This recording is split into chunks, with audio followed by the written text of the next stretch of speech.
I thank God all the time for all the people that have been part of my life. As my life changed, then my priorities changed some too. Once you had children and, you're enjoying life, and I finally had a little money where I could enjoy, I didn't have anything. Imagine a love story so real, so powerful, that it's lasted over 4 decades through fame, heartbreak, and everything in between. That's the story of Alan Jackson and his wife, Denise, a couple who faced rumors, challenges, and triumphs, yet always found their way back to each other. Lately, whispers have been swirling about a possible breakup after all these years. Is there truth to it, or is their bond stronger than ever? Let's dive into their incredible journey, from a small-town romance to a life filled with music, family, and unwavering love. This is the story of Alan and Denise Jackson, and what Denise recently revealed might just confirm what we've all been wondering. It all started in Newnan, Georgia, back in 1976. Picture a quiet summer evening in a small town where everyone knows each other. Alan Jackson was 18, a lanky guy with a love for music, singing in a barbershop quartet with a calm, easy charm. Denise, just 16, was a cheerleader and tennis player, smart and strong, with a quiet confidence that caught Alan's eye. They'd grown up in the same town, walked the same streets, and shared the same high school, Newnan High. One night, after church, Denise was out getting ice cream when Alan spotted her. In a playful moment, he tossed a penny her way. It wasn't much, but it was enough to spark a conversation. Denise didn't walk away. Instead, she stayed, intrigued by this guy with a shy smile and a big heart.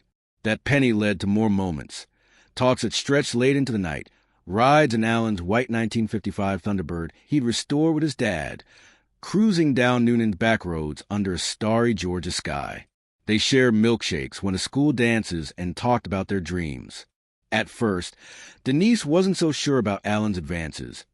She even turned him down when he asked her out, but something about him kept her coming back.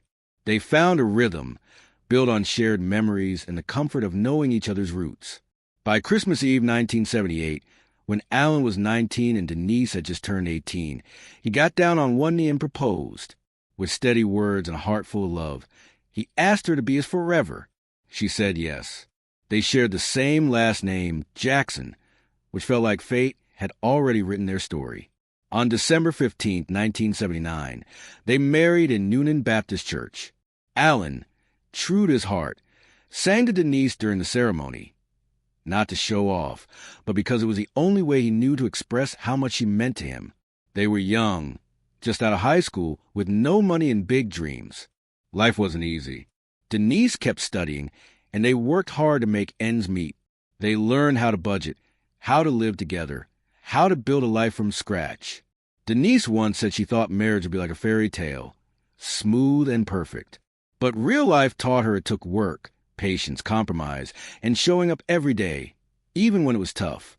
They found joy in the little things. Morning coffee, late-night talks, listening to each other without judgment. These moments became the foundation of their love. Their family grew over the years. In 1990, their first daughter, Maddie Denise, was born. Alexandra Jane, called Ollie, arrived in 1993, and Danny Grace came in 1997. Each child brought new joys and challenges. Alan and Denise adjusted, always making time for each other, whether it was a quiet evening on the porch or a few minutes of music in the living room. They held tight to the values they'd shared as teenagers, honesty, kindness, and a promise to stay, no matter what. As Alan's music career took off, Denise was his rock, supporting him every step of the way. But his rise to fame wasn't just his story. It was theirs. Alan Jackson's journey to country music stardom started in Newnan, where he was born in 1958. Raised in a working-class family, money was tight, but music was everywhere. Gospel, country, and bluegrass filled his home, with voices like Hank Williams and George Jones shaping his love for storytelling through song. By his teens, music wasn't just a hobby. It was a quiet dream that stayed with him. After marrying Denise, life was tough.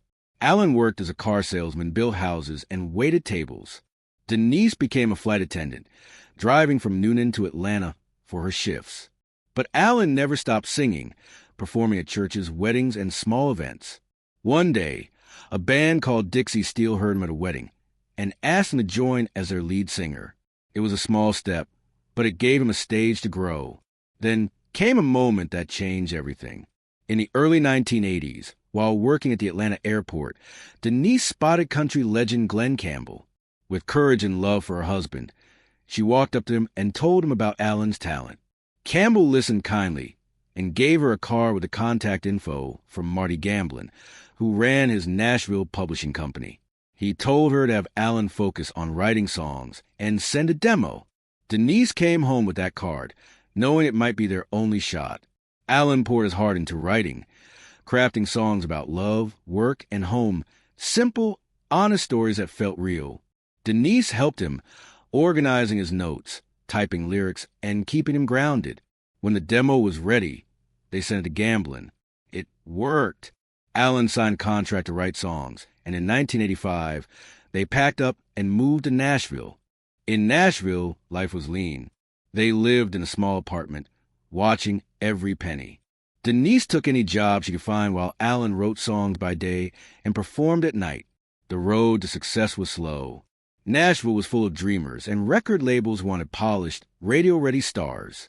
Alan stayed true to his sound, raw, real, and rooted in his Georgia upbringing. Denise kept the faith, mailing tapes, typing lyrics, and reminding Alan they were in this together. Rejections came, but they didn't quit. In 1989, Arista Records signed Alan. His debut album, Here in the Real World, came out in 1990, and its title track climbed the charts. Songs like Chasin', That Neon Rainbow, and I'd Love You All Over Again spoke everyday people, and the album went platinum. Alan's music wasn't flashy. It was honest, and that's what made it connect. As his career soared, Denise was by his side, helping manage schedules, sharing her thoughts on his songs, and keeping their life steady amidst the chaos of fame. Alan won the Country Music Association's Horizon Award in 1990, followed by hit albums like Don't Rock the Jukebox and A Lot About Livin' and A Little About Love. By the mid-1990s, he was a household name. His 2002 album Drive included Where Were You When the World Stopped Turning, a response to 9/11 that won him his first Grammy. Denise's belief in him, from that chance meeting with Glen Campbell to years of hard work, was the backbone of his success.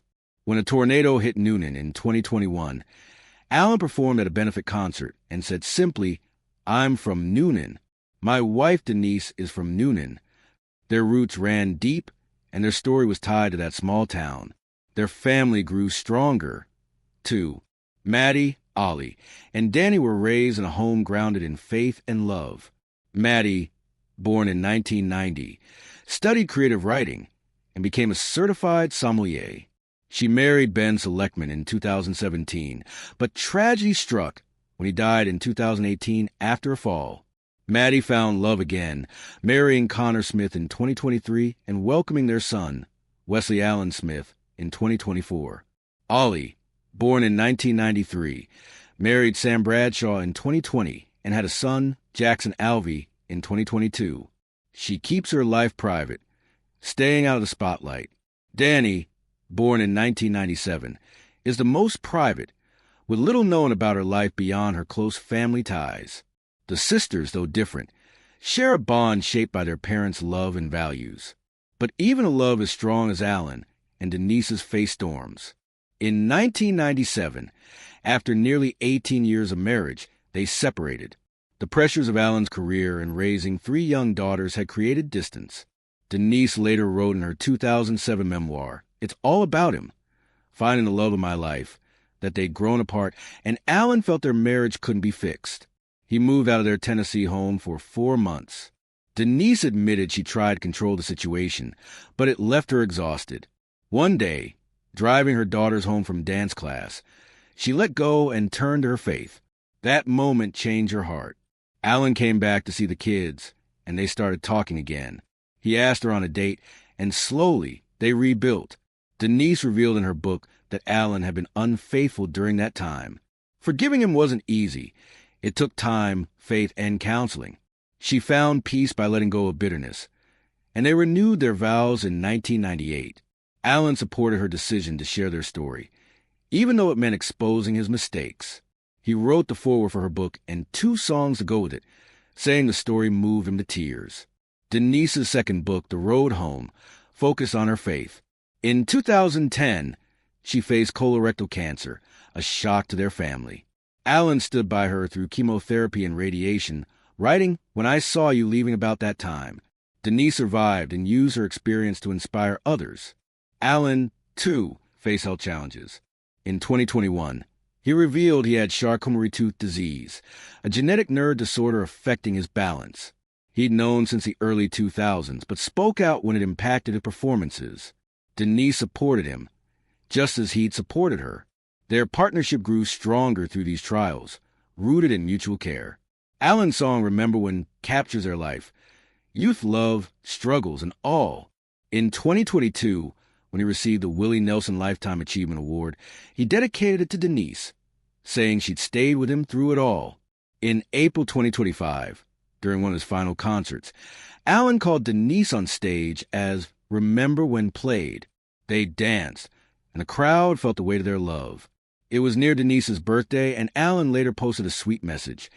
"Happy birthday, Denise," with a heart. In December 2024, they celebrated 45 years of marriage. Despite rumors of a breakup, their bond seemed unbreakable. Alan's final tour, Last Call, One More for the Road, ended in May 2025. He spoke of wanting to spend more time with Denise, their daughters, and their grandchildren, with another on the way. His net worth, estimated at $150 million in 2025, reflects a career built on music, tours, endorsements like Ford, and ventures like Silver Belly Whiskey. Their story, from a penny toss in a parking lot to a life of love and resilience, is a testament to what it means to stay. What do you love most about Alan and Denise's journey? Their small-town roots? Their strength through challenges? Share your thoughts in the comments below. If this story touched your heart, hit that like button, share this video with your friends, and don't forget to subscribe for more stories of love, music, and life. Thank you for watching. See you in the next one.